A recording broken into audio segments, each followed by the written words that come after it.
नमस्कार, मी ऋषी देसाई आणि माझ्यासोबत आहेत निरंजन टकले. सर स्वागत आपलं. या नावाची ओळख मी जाणून बुजून पहिल्यांदा करून दिली, जेणेकरून विषय प्रस्तावना समजावून सांगणं खूप सोपं होईल.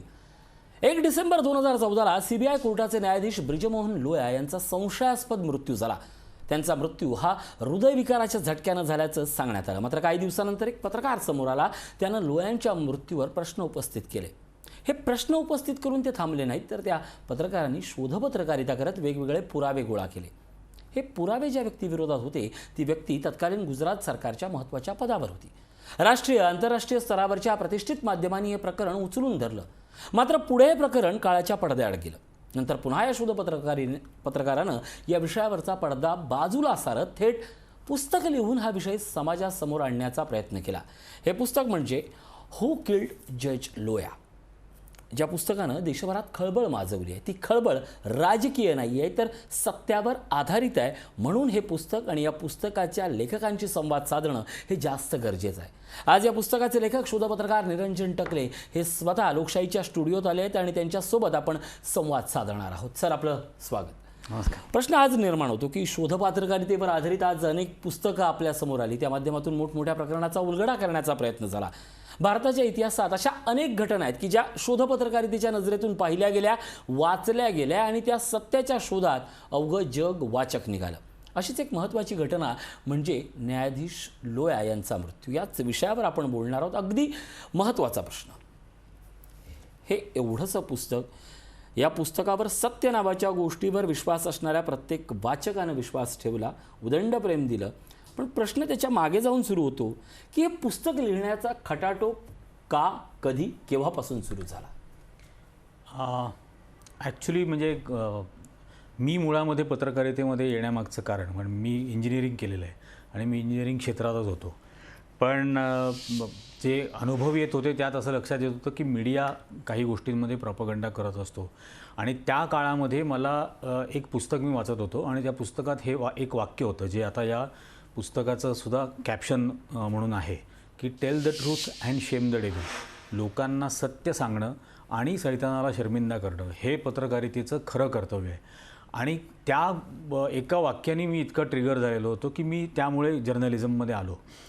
आता ही ज्या वेळेला स्टोरी मी करत होतो म्हणजे इन्व्हेस्टिगेटिव्ह जर्नलिस्ट म्हणून मी ज्यावेळेला काम करत होतो आणि त्या काळामध्ये या सगळ्या प्रकरणाचा जेव्हा शोध घेत होतो, जवळजवळ 1.25 वर्ष ते चालू होतं. स्वाभाविकपणे अनेकांशी चर्चा करत होतो फील्डवरती ज्या वेळेला आपण जातो त्यावेळेला. आणि एक एक्सपेक्टेशन लोकांच्या मनात क्रिएट होत असते.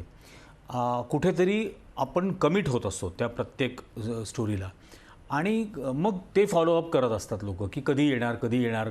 ज्यावेळेला त्याला खूप डिले व्हायला लागतो त्यावेळेला त्यांना शंका यायला लागते की याच्यामध्ये काही तडजोड झाली आहे का, सेटलमेंट झाली आहे का असं. तर त्यामुळे माझा हा अट्टहास होता की हे सत्य मला लोकांना सांगायचंच. आणि त्या अनुषंगाने पहिल्यांदा ही बातमी म्हणजे माझी नोकरी त्यावेळेला सोडावी लागली जी मी द वीक मॅगझिनमध्ये करत होतो.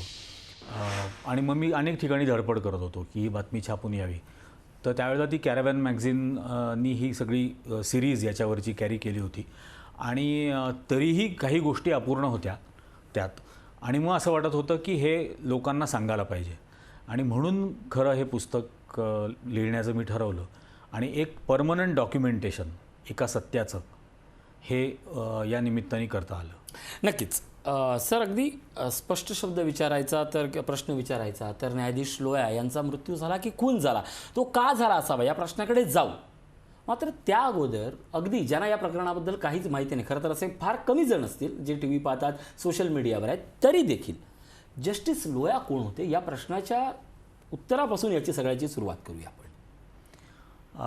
जज लोया हे CBI स्पेशल कोर्टचे जज होते आणि ते आधी मुंबई हायकोर्टाचे रजिस्ट्रार होते. आणि रजिस्ट्रार असताना म्हणजे जो न्यायाधीशच असावा लागतो तर ते रजिस्ट्रार म्हणून काम पाहत होते. त्यावेळेला सोहराबुद्दीन एन्काउंटर ही जी केस झालेली होती ज्यात इनफॅक्ट गुजरात सरकारने हा खून आहे हे मान्य केलं होतं.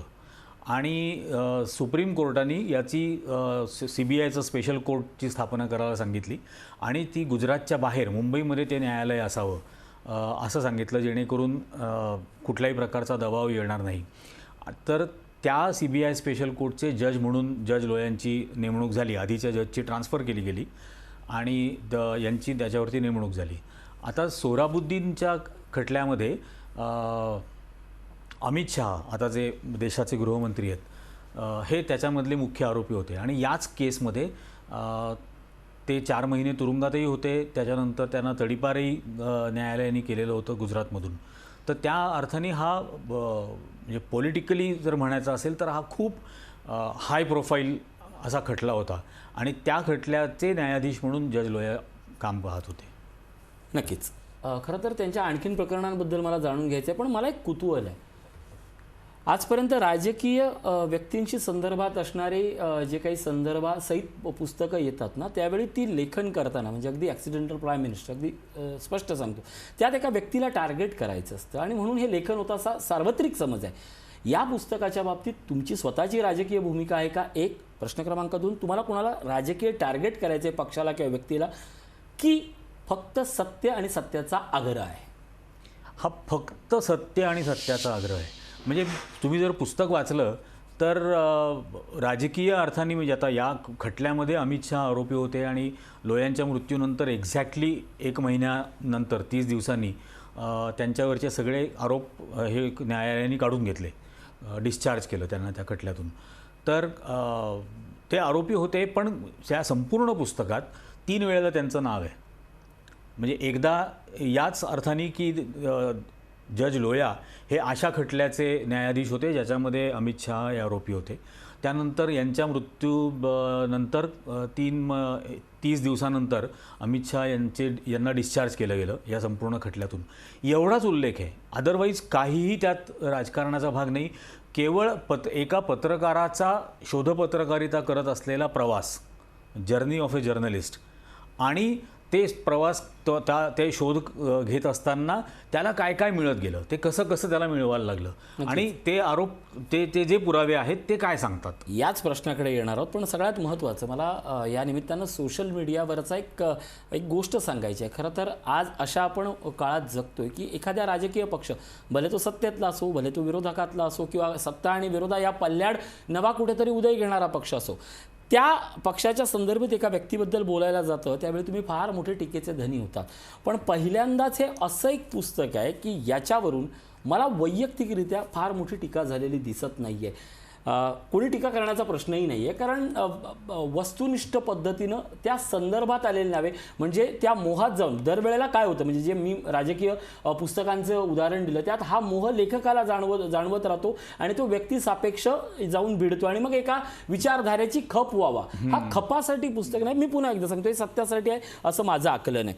सर, तुम्ही हा प्रश्नाला जिथे मी थांबवलं तिथे एक गोष्ट तुम्ही बोललात की या पुस्तकासाठी पुरावे मिळवताना करणारा खटाटोप. मला वाटतं या पुस्तकाच्या निमित्तानं चर्चा करताना तो जो सत्याचा आग्रह आहे ना, तो महत्त्वाचा आहे.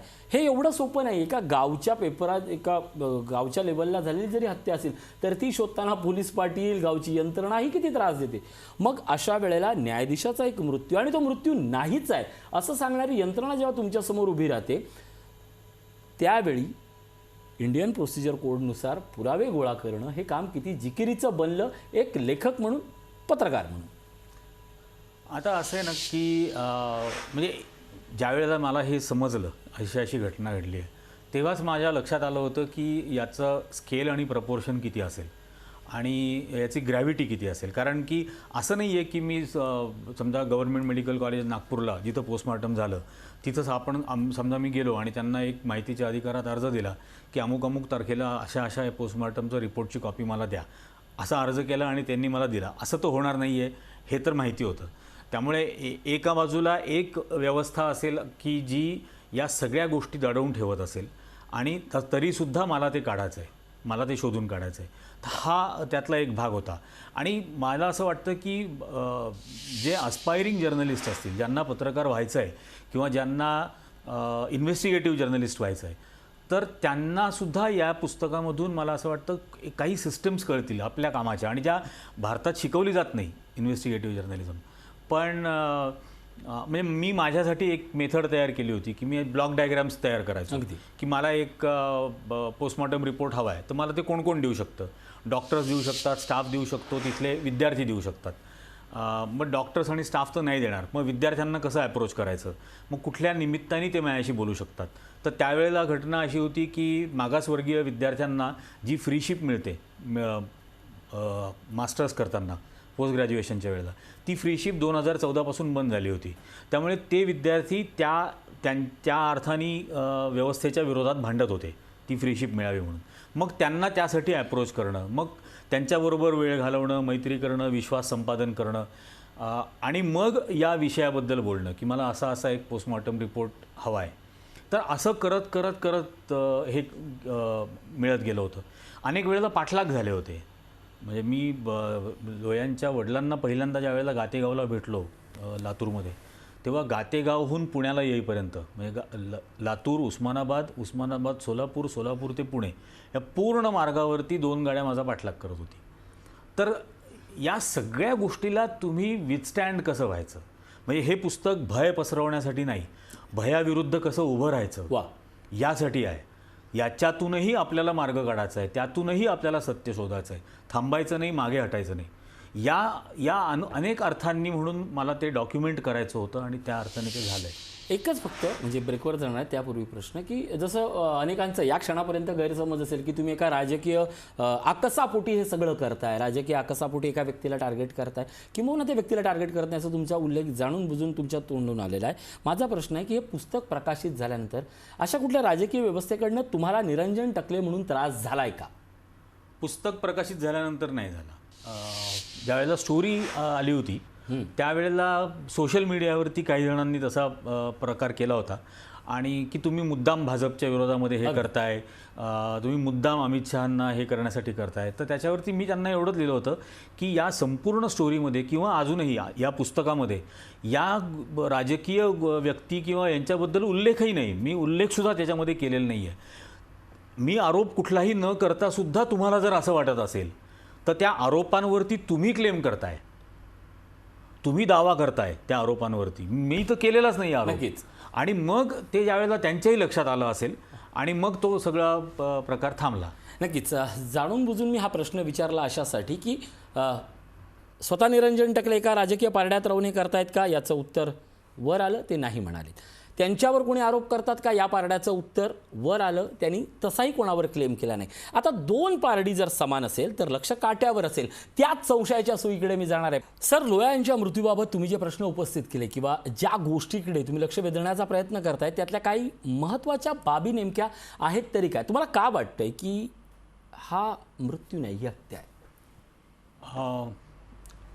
आता यातले जे एव्हिडन्सेस मला मिळाले हे सर्व इन्व्हेस्टिगेट करताना, त्यातला एक तर अगदी साधा आहे, समजतो कोणीही समजू शकेल की जज लोयांचा शर्ट हा म्हणजे योगायोगाने याच रंगाचा होता आणि तो खांद्यापासून कमरेपर्यंत रक्ताने माखलेला आहे. तर हार्ट अटॅकनी जर मृत्यू झाला तर शर्ट रक्ताने का बरं माखला, हा अगदी साधा प्रश्न आहे याच्यातला. हार्ट अटॅकच्या वेळेला तर काही रक्त बाहेर येत नाही. पोस्टमॉर्टम ज्या वेळेला करतात त्यावेळेला अंगावरचे सर्व कपडे काढले जातात, ते वेगळ्या पिशवीमध्ये ठेवून सील केले जातात आणि म्हणजे शवविच्छेदन केलं जातं. त्यानंतर ती पुन्हा शिवलं जातं, बॉडी बॅगमध्ये ठेवलं जातं, रॅप केलं जातं आणि मग ती बॉडी फॅमिलीला हँडओव्हर केली जाते. त्यामुळे शवविच्छेदनानंतर सुद्धा रक्त लागण्याची शक्यता नाही. आणि हार्ट अटॅकनी जर मृत्यू आला तर शर्ट रक्ताने का माखला, हा एक साधा प्रश्न. पोस्टमॉर्टम रिपोर्टमध्ये असं म्हटलेलं आहे की कॉरोनरी आर्टरी इन्सफिशियन्सीमुळे म्हणजे कार्डियॅक अरेस्टमुळे त्यांचा मृत्यूचं कारण त्यांनी लिहिलं आहे. पण त्याच रिपोर्टमध्ये त्यांनी असं म्हटलं आहे की लंग्स, किडनी, लिव्हर हे 3ही ऑर्गन्स कंजेस्टेड झालेले होते आणि मेंदूवरती एक आवरण असतं ज्याला ड्युरा म्हणतो, तर ते ड्युरासुद्धा कंजेशन झालेलं होतं. मग मेडिकल एक्सपर्ट्सचं असं म्हणणं आहे की हार्ट अटॅक ज्या वेळेला येतो त्यावेळेला इतर कुठलाही ऑर्गन कंजेशन होण्याचं काही कारणच नसतं. इतर सर्व ऑर्गन्स त्याच वेळेला कंजेशन होतं ज्या वेळेला विषप्रयोग केलेला असतो. आणि हे माझं नाही, हे एम्समध्ये फॉरेन्सिक सायन्सला जे 22 वर्ष डिरेक्टर होते इतक्या एक्सपर्ट माणसाचं त्याच्यावरचं ओपिनियन आहे. मेंदूवरती जर काही आघात झाला असेल तरच मेंदूवरचं ते आवरण जे आहे ड्युरा त्याचं कंजेशन होतं. आणि कुटुंबानी मला जे सांगितलं होतं त्यांच्या बहिणींनी, भाचींनी की वडिलांनी की त्यांच्या डोक्याच्या पाठीमागं जखम झालेली होती आणि मग ती काय जखम होती त्याच्याबद्दल काहीच उलगडा नाही. शर्ट रक्ताने कसा माखलेला, ऑर्गन्स, इतर ऑर्गन्स हे कसे काय कंजेशन झालेले, हे साधे साधे याच्यातले प्रश्न आहेत. ज्या हॉस्पिटलनी त्यांचं डेथ सर्टिफिकेट दिलं, ज्यांनी डेड ऑन अरायवल म्हणजे दाखल करण्याच्या क्षणी मृतच होते असं ज्यांनी रिपोर्ट दिला मेडिटेरियन हॉस्पिटलनी, त्याच हॉस्पिटलचं बिल असं सांगतं की त्यांच्यावरती न्यूरोसर्जरी झाली आणि न्यूट्रिशन कन्सल्टंट बोलवला होता. म्हणजे ज्या हॉस्पिटलमध्ये दाखल करतानाच मृत पावलेला व्यक्ती होती, मग मृतदेहावरती न्यूरोसर्जरी झाली का, मृतदेहासाठी न्यूट्रिशन कन्सल्टंट बोलावला का, हे याच्यातले प्रश्न आहेत. आणि असे जेवढे प्रश्न आहेत ते उपस्थित करण्याचा या पुस्तकातून प्रयत्न केला. नक्कीच. आता काय घडलं हे समजून घेतलं. आता काय घडल्यानंतर हे पुस्तक आलं. या पुस्तकाच्या संदर्भात मला 2 महत्त्वाचे प्रश्न विचारायचे आहेत. एक तर या पुस्तकात कुठेही यातल्या लिहिलेल्या लेखकाशी आम्ही जबाबदार नसतो असं जो एक टिपिकल पुस्तकी सर्टिफिकेट प्रमाणपत्र असतं त्याचा मला कुठे उल्लेख दिसत नाही आहे. म्हणजे हे पुस्तक सत्याशी धरून आहे. जर हे सत्याशी विरोधात असतं तर आजपर्यंत याच्यावर या पुस्तकावर बंदी घाला अशा प्रकारची साधी लिटिगेशन पण नाही. जर हा राजकीय विरोध असता, जर ह्या दोन्ही गोष्टी खऱ्या आहेत तर मग हे पुस्तक वाचण्याची गरज आज का आहे लेखक म्हणून तुम्हाला का वाटते? कारण मी दोन्ही बाजू सांगितल्या. तुम्ही तुमच्या बाजूनं ठाम आहेत आणि ज्याला आपण म्हणतो राजकीय व्यवस्था अशा विरोधाला नेहमी नाकारते, तो विरोधही नाही आहे. मग सत्य कुठे आहे जे लोकांपर्यंत पोचलं पाहिजे?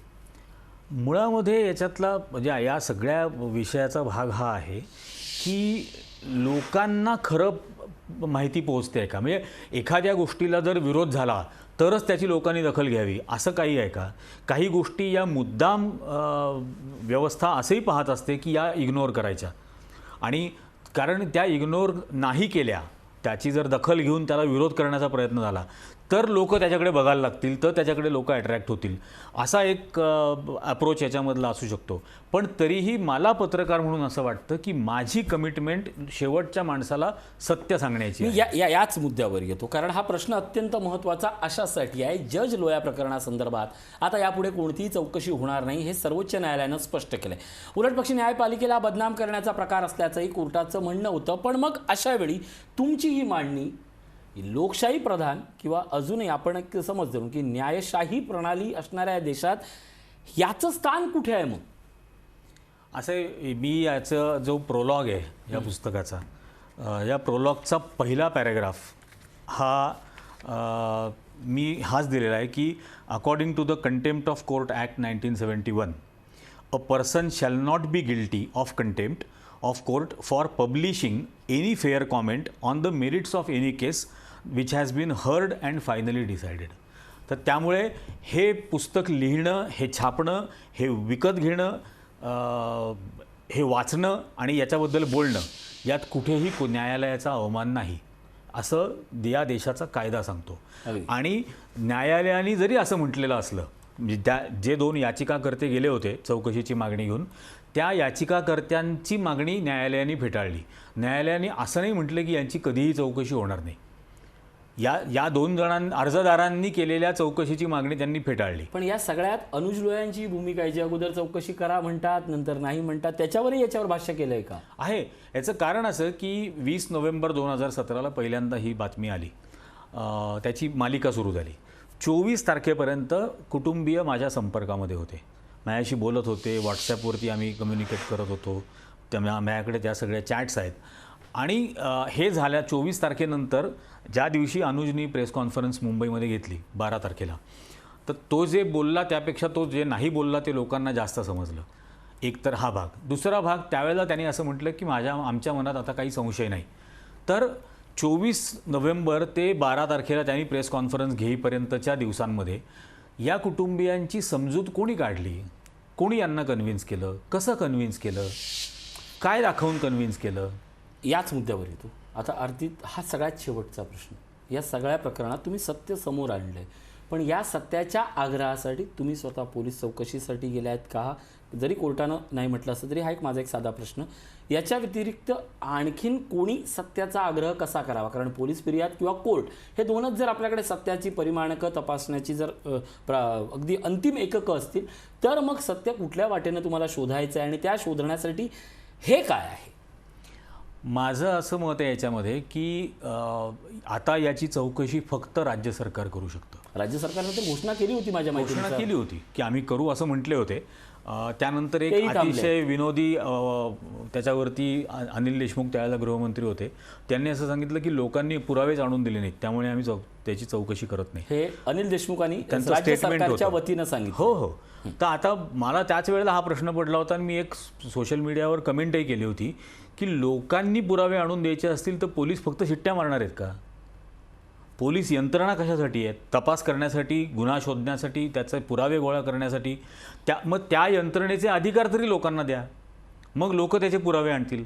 आणि हे जे पब्लिक डोमेनमध्ये सगळे डॉक्युमेंट्स मांडलेले आहेत, ते त्यांचे सगळे मेडिकल रिपोर्ट्स असतील, रवी भवनमधले रेकॉर्ड्स असतील, अनेक रेकॉर्ड्स याच्यामध्ये, अनुजची पत्रं आहेत समजा, तर या आधारावरती राज्य सरकार तपास करू शकतं. म्हणून माझं असं म्हणणं आहे, मत आहे किंवा मागणी पण आहे की राज्य सरकारने जर एक आयोग नेमला, न्यायालयीन आयोग, ज्युडिशियल कमिशन जसं सरकार नेमतं आणि जसं श्रीकृष्ण आयोग नेमला होता तसा एक आयोग नेमू शकतं. त्याला कालबद्ध मर्यादा द्यायची, 3 महिने, 4 महिने, 6 महिने आयोगाचे सदस्य निवडता येतात आणि आयोगाने याच्यावरचा निष्कर्ष काढावा की हे काय आहे. पण हे जे प्रश्न आहेत या प्रश्नांची उत्तरं मिळाली पाहिजेत. अन्यथा म्हणजे कोणाचाही कसाही मृत्यू होईल आणि हार्ट अटॅकनी आला म्हणून कोणी पोस्टमॉर्टम रिपोर्ट बनवून देईल, इथं त्याचं हे थांबू नये.